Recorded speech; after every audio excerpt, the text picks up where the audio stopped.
El abogado del diablo. Nunca imaginé que mi carrera de abogado me llevaría a enfrentarme a algo tan oscuro.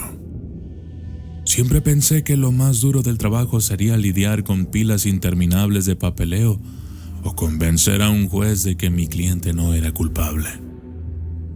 Pero la vida, o quizá el destino, tenía otros planes para mí.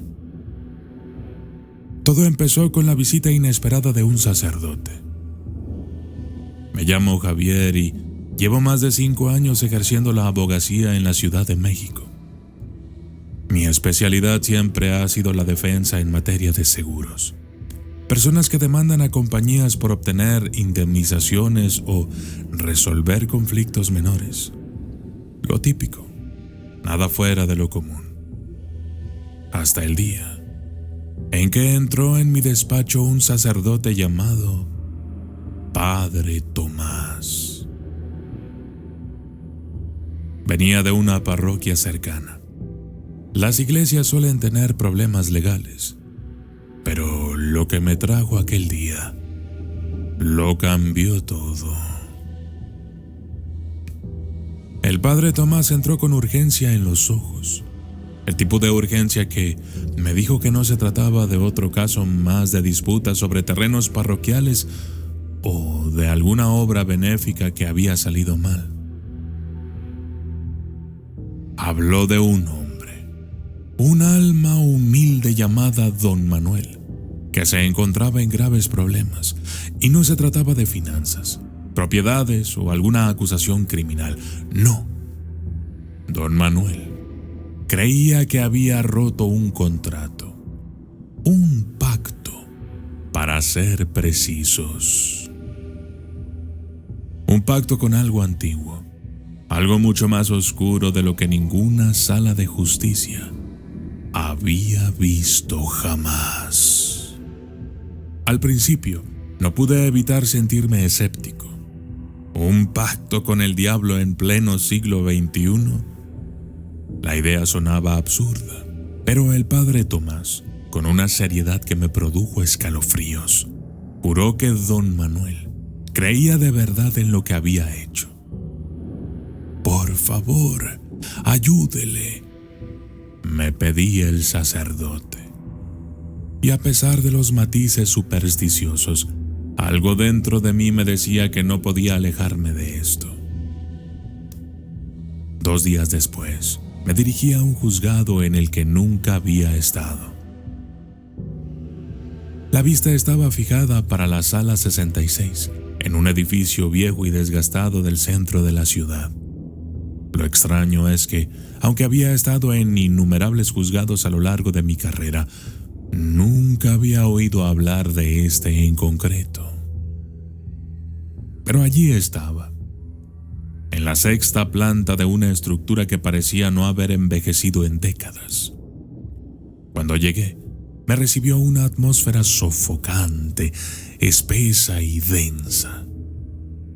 El lugar estaba casi vacío, salvo por unos pocos guardias que parecían más sombras que hombres. Sala 66, murmuré en voz baja, mirando el número grabado en la puerta de madera oscura. Dentro, la sala se parecía a cualquier otra, con bancos de madera, techos altos, un banco para el juez. Pero había algo que no encajaba. El aire parecía pesado, cargado de algo innombrable. Y a un lado estaba sentado Don Manuel, un anciano que temblaba de miedo. Al otro lado había un hombre alto y elegante con un traje negro perfectamente planchado. Me sonrió y se me heló la sangre. «Buenas tardes», dijo con una voz suave, casi un susurro. «Me alegro de que hayas venido». Aquel hombre no era un abogado corriente. Había algo raro en él. algo profundamente inquietante. Al comenzar todo, entró el juez, un hombre de rostro ancho y severo que apenas levantó la mirada cuando tomó asiento. «Comencemos», dijo, y su voz resonó en la sala casi vacía. El abogado contrario, o lo que fuera, presentó un documento. Era un contrato, un pacto entre don Manuel y algo cuyo nombre se había borrado, difuminado, hasta resultar irreconocible. «Mi cliente», dijo el hombre de negro con una voz aún más suave y aterradora, «solo pide que se cumpla el acuerdo. Ya ha recibido el pago. Ahora es el momento de la entrega». Miré a don Manuel. El terror en sus ojos era palpable y supe que tenía que actuar. Intenté argumentar que el contrato era nulo, que nadie podía vender su alma ni la de nadie, pero mis palabras cayeron en saco roto. Ni el juez ni el abogado se inmutaron. Y fue entonces cuando me di cuenta de que no se trataba de un tribunal ordinario. Estaba en un lugar mucho más oscuro, donde no se aplicaban las reglas que conocemos. «El contrato está claro», declaró el juez. «Don Manuel debe cumplir su parte». Antes de que pudiera protestar más, don Manuel se levantó, con lágrimas cayendo por su curtido rostro. «Por favor, no hagas esto», suplicó, pero su voz fue tragada por el opresivo silencio de la sala. Entonces me di cuenta de la gravedad de la situación. No se trataba solo de una vista, sino de un veredicto, ya decidido mucho antes de que yo hubiera puesto un pie en aquella maldita sala. Me enfrentaba a algo mucho más allá de mi comprensión, algo de otro mundo. La vista terminó rápidamente. El juez dictaminó que don Manuel estaba obligado a cumplir su acuerdo. Antes de que pudiera siquiera procesarlo, 2 guardias, hombres enormes, con el rostro inexpresivo como las piedras, se dirigieron hacia don Manuel. Lo arrastraron hacia una puerta al fondo de la sala, una puerta que, curiosamente, no me había percatado que estaba ahí.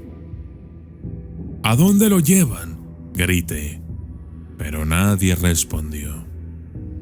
La puerta se cerró de golpe y, así, todo había terminado. La sala se vació como si nunca hubiera pasado nada. Salí de aquel juzgado con la cabeza dándome vueltas, con preguntas martillándome la mente. ¿Qué acababa de presenciar? ¿Había algo de verdad? Lo único que sabía era que la sala 66 no era solo un lugar donde se interpretaba la ley. Era algo mucho más oscuro. Y el hombre al que me había enfrentado no era humano. De eso estaba seguro. Era la primera vez que me encontraba con algo así. Y aunque entonces no lo sabía, en realidad, solo fue el principio. Algunos tratos se hacen a la desesperada, se sellan en momentos de debilidad, pero la letra pequeña siempre tiene un coste.